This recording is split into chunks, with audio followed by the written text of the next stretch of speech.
Le nom du Seigneur soit béni et nous sommes heureux et contents, sincèrement, de vous voir et de se retrouver autour de notre chaîne, ce point de rencontre où on parle de Christ et de sa personne et son œuvre, la croix, ma vie. Nous sommes dans notre deuxième partie, dans notre deuxième vidéo sur la divergence qu'il y a entre l'humanisme et le christianisme. Comme vous l'avez probablement vu sur la première vidéo, il y a intérêt de faire cette réflexion à trois niveaux. C'est un intérêt triple. Premièrement, ça nous donne d'accéder aux informations. Deuxièmement, ça donne aux chrétiens de se conforter dans la foi en Christ.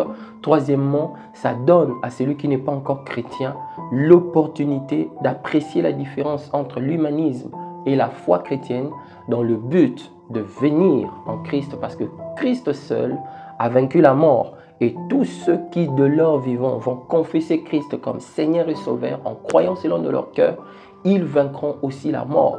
Comme Christ lui-même l'a dit, tous ceux qui croiraient en lui ne mourront point, même si la mort physique venait à toucher leur corps. Installez-vous donc, nous voulons voir dans cette deuxième partie de la vidéo les trois restants points qui nous aident à apprécier la différence entre ces deux grands sujets. Donc, le quatrième point, et le premier pour cette deuxième partie de la vidéo, c'est au niveau de la vision de l'éthique et de la moralité. Comment l'humanisme regarde, comprend l'éthique et comment le christianisme comprend et regarde l'éthique. L'humanisme établit ses principes éthiques en mettant l'accent sur le respect de la dignité humaine, l'égalité de droits, le droit de l'homme et la responsabilité envers la société. L'humanisme dit que l'éthique ne peut se manifester, s'apprécier et se concrétiser que lorsque on a un égard sur le respect de la dignité humaine, sur l'égalité, sur le droit de l'homme et la responsabilité envers la société. Ça, c'est le regard que l'humanisme porte sur la notion éthique. Mais comment? Qu'est-ce qui se passe? Comment le christianisme aborde la question éthique? Pour sa part, le christianisme fournit un cadre moral qui est basé, qui est tissé, qui est construit à partir de commandements et des enseignements bibliques. Ainsi que sur le principe de l'amour. Vous voyez? Le christianisme dit l'éthique ne peut évoluer que sur ces fondements-ci.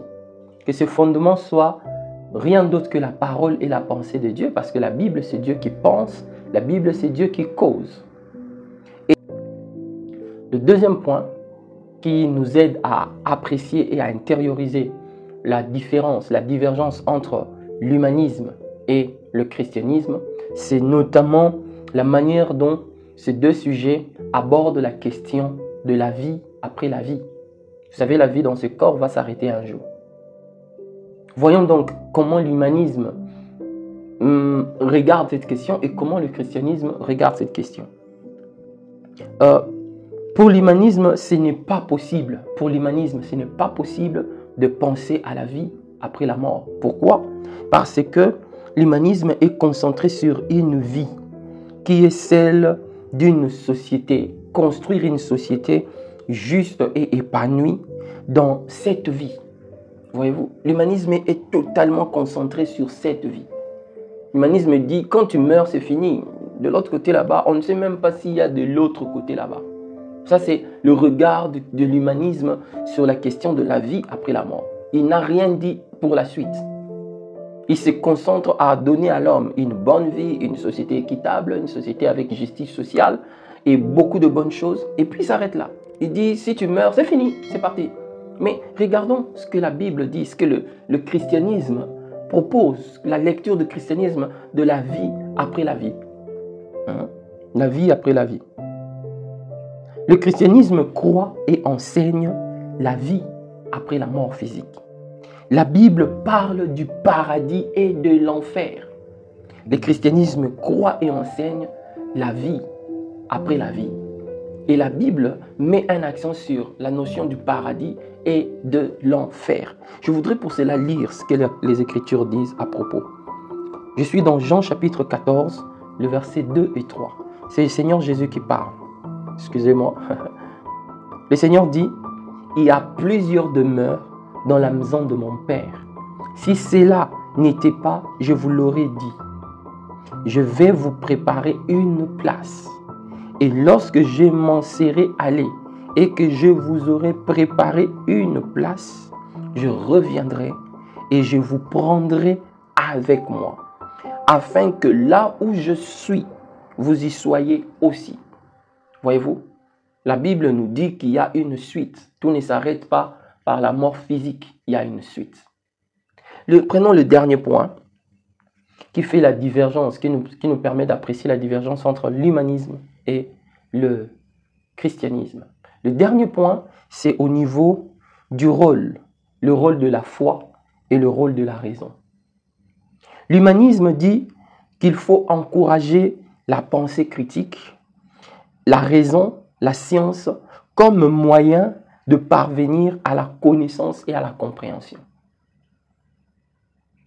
Par contre, le christianisme dit que nous avons besoin de croire, même si ce sur quoi on est invité de placer notre foi ne rencontre pas la curiosité de la compréhension.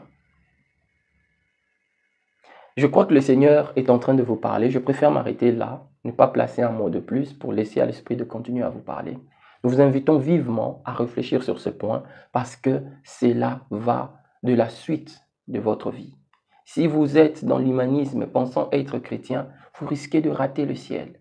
Si vous êtes dans le christianisme, n'osez pas quitter le christianisme parce que ce serait moins reluisant face aux actions bibliques et attractives et louables de l'humanisme. Que le Seigneur vous bénisse. Shalom chez vous.